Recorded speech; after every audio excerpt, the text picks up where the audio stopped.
बिस्मिल्लाहिर्रहमानिर्रहीम। अस्सलाम वालेकुम। आपका दोस्त सलमान हैदर। दुआ है परवरदिगार से कि उसने आपको और आपके अहल खाना को अपनी हिफ्ज़ व अमान में रखा हुआ। बड़े अहम तरीन फैक्ट्स आपके सामने रखने हैं। दुबई प्लान में यानी नवाज शरीफ और जरदारी वाले मामलात में काफ़ी डेडलॉक है। इवन मरीम नवाज और बिलावल भुट्टो की भी 1-on-1 मुलाकात हो चुकी है, लेकिन डेडलॉक है और बड़ा जेन्युइन डेडलॉक है। उस डेडलॉक के कुछ मेरे पीपल्स पार्टी के लोगों से, कुछ नून लीग के लोगों से मेरी बात हुई है। वो कौन से मामलात हैं वो डेफिनेटली आपके पेश खिदमत करने हैं। कुछ हाई प्रोफाइल गिरफ्तारियाँ, जी हाँ, उनका ब्रेक डाउन आया मेरे पास, जो ईद से पहले और ईद के बाद होनी है। वो सरकारी अफसरान कौन से हैं, हाजिर सर्विस और रिटायर्ड, गुज़िश्ता इस्टेब्लिशमेंट के करीब कौन से लोग हैं, तो उनसे मुतल्लिक कुछ चीज़ें आपके सामने पेश रखनी है। DG ISPR की प्रेस कॉन्फ्रेंस को हुकूमत ने ओन नहीं किया सुप्रीम कोर्ट के सामने, अटर्नी जनरल ने ओन नहीं किया। बड़ी अहम तरीन चीज़ है ये कि DG ISPR क्या कह रहे हैं और अटर्नी जनरल ऑफ पाकिस्तान क्या कह रहे हैं, जिन्होंने इस तमाम सरकारी मामलात को अदालत के सामने पेश करना होता है। क्योंकि फ़ौज का कोई वकील तो है नहीं ना इस वक्त, तो अटर्नी जनरल का काम है, क्योंकि वो सरकार को या रियासत को रिप्रेजेंट कर रहे होते सामने। वो कुछ इंटरेस्टिंग चीज़ें हैं और दीगर एक दो खबरें, बहुत अहम व्लॉग और अहम तरीन पॉइंट्स जो आपके साथ डिस्कस करने। चैनल अगर आप देखें और सब्सक्राइब नहीं करें तो चैनल सब्सक्राइब कर दें ताकि मेरा और आपका ये राब्ता बहाल रहे। सबसे पहले जी, प्रेस कॉन्फ्रेंस के बाद कल DG ISPR की प्रेस कॉन्फ्रेंस, कुछ चीज़ें ऑन कार्ड्स आ गई हैं, कुछ चीज़ें ऑन कार्ड्स हैं, कुछ गिरफ्तारियाँ ऑन कार्ड्स हैं, कुछ एक्शन ऑन कार्ड्स हैं, कुछ लोग मार्क कर लिए गए में जिन्हें गिरफ्तार करना है, ईद से पहले करना है, ईद के फ़ौरन बाद करना है, मार्किंग हो चुकी है। हाई प्रोफाइल कुछ गिरफ्तारी हैं जो मेरे पास इतलात हैं, जिसमें से 4 मास्टरमाइंड से मुतल्लिक बताया जा रहा है। 4 मास्टरमाइंड्स हैं 9 मई के वाक़यात के जी, उनकी गिरफ्तारी है। 12 प्लानर्स हैं, उनकी गिरफ्तारी है। और ये ब्रेकअप है। यकीनन मास्टरमाइंड में इमरान खान का नाम डाला जाएगा ना, अदरवाइज लेवल प्लेइंग फील्ड कैसे मिल सकती है, वो तो हो ही नहीं सकती है। इस वक्त डर नवाज शरीफ साहब को सिर्फ और सिर्फ इमरान खान का था इतने सालों में कि वो नहीं आ रहे थे। आज भी डर उनका ही है ना। कोई भाई, मैं ये तो नहीं कहता हाथी मर गया, मगर 1.25 लाख का तो है ना, तो ये बड़ा ज़बरदस्त किस्म की चीज़ है। तो बाकी उस दौरान पे वो गारंटियाँ श्योरिटियाँ जो मिलनी है हाई प्रोफाइल लोगों से, यानी हाई ऑप से, तो वो तो एक अलग सी चीज़ें हैं जिस पे सारी बातें हो रही हैं। अभी 25 करोड़ आवाम का 2 अरबपति फैसले कर रहे हैं दुबई के अंदर, वो डेफिनेटली अपनी जगह पे चल रहा है ना।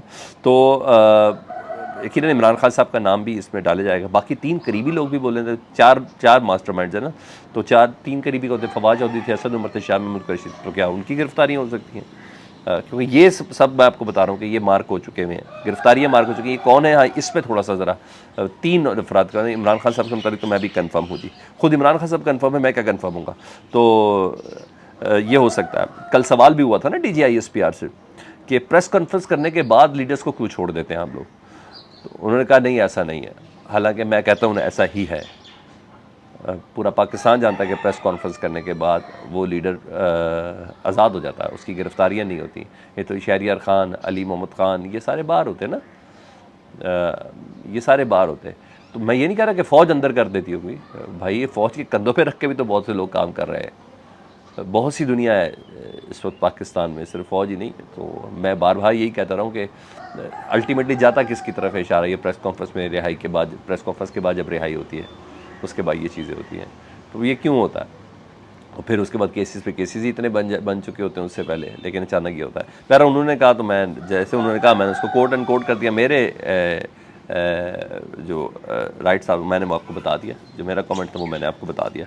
तो उन्हें DG ISPR ने कहा था ऐसा नहीं है, यानी गिरफ्तारियाँ होंगी जी, और सब होंगी। और कुछ रिटायर्ड अफसरान हैं, कुछ सर्विंग सरकारी अफसरान हैं, साबका इस्टेब्लिशमेंट के करीब जी, जो बड़े करीब ब्लू आइड लोग थे जी, उनके करीब तरीन लोग भी होंगे।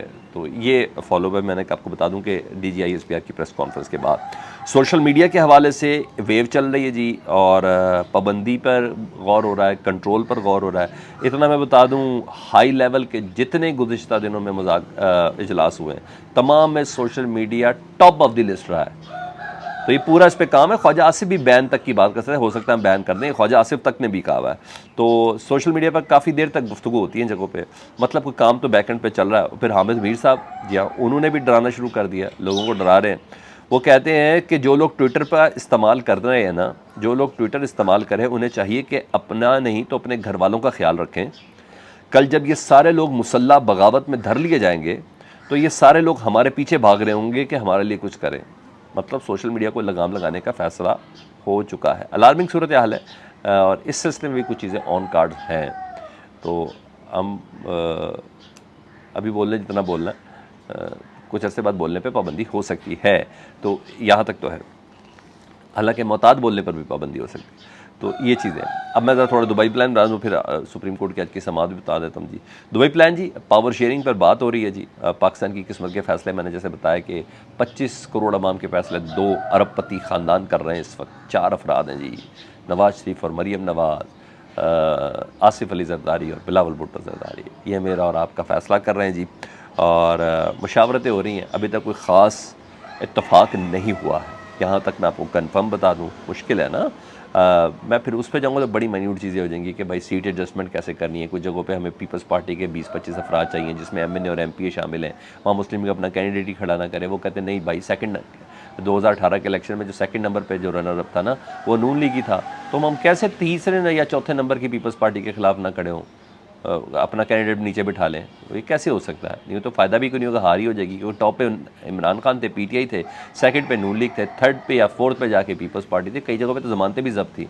तो कैसे करें? कायरा साहब के हल्के के अंदर हुआ है, ये चंद साहब के हल्के के अंदर हुआ है, ये चौधरी मंजूर साहब के हल्के के अंदर हुआ। ये सारी चीज़ें हुई हुई हैं ना। तो बहरहाल वहाँ डेडलॉक है, कुछ खास इत्तफाक नहीं हो सका। पावर शेयरिंग से लेके निगरान सेटअप तक इन तमाम ने फ्रीकैन ने एक दूसरे के सामने डिमांड रखी है। और मरीम नवाज़ और बिलावल भुट्टो की भी 1-on-1 मुलाकात हुई है। अभी डेडलॉक है, मगर इस बात पर इत्तफाक हुआ कि ईद के बाद फिर मुलाकातें करेंगे, दुबई में करेंगे जी।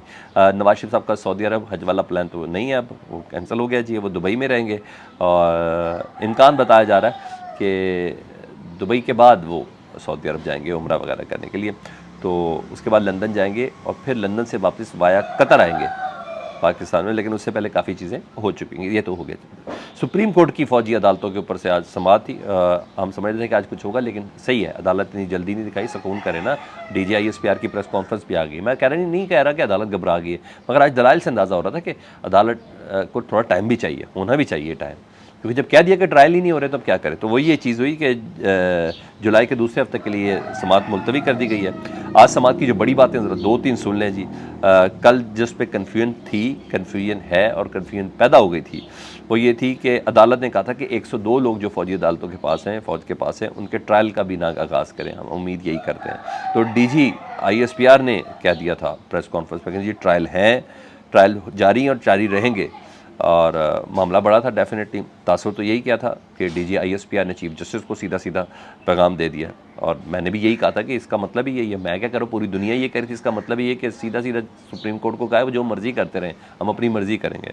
तो आज उस तासुर को ज़ायल करने की कोशिश की गई है अटॉर्नी जनरल की जानिब से। और अटॉर्नी जनरल ने आज फिर इस बात पर इसरार किया कि किसी भी सिविलियन का मिलिट्री ट्रायल नहीं चल रहा है इस वक्त, अभी शुरू ही नहीं हुआ। हिरासत में ज़रूर है लेकिन मिलिट्री ट्रायल शुरू नहीं हुआ।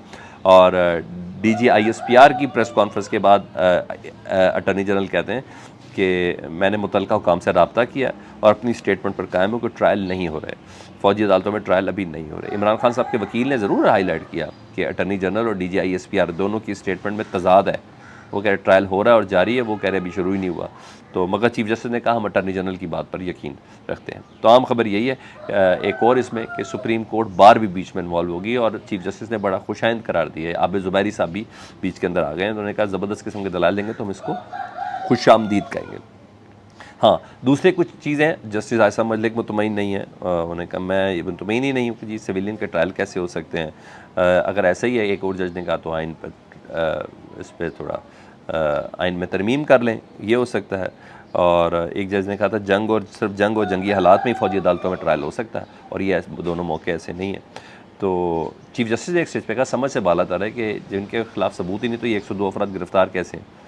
तो बहरहाल आज अटॉर्नी जनरल साहब को चीफ जस्टिस ने हिदायत दी और इंश्योर किया अटॉर्नी जनरल साहब ने कि हफ्ते में इनकी फैमिली से मुलाकातें भी होंगी। 102 अफराद से हफ्ते में एक बार मुलाकात होगी, फ़ोन पर बात भी कराई जा सकेगी, घर के खाने की इजाज़त नहीं होगी, किताबें शताबें ज़रूर मिल जाएंगी। चलो कुछ अरसे के लिए रिलीफ तो मिला। क्या ख्याल है? फीडबैक में ज़रूर आगे कीजिएगा। अपना बहुत ज़्यादा ख्याल रखिए। अल्लाहुम्मा सल्ली अला मुहम्मद व आले मुहम्मद।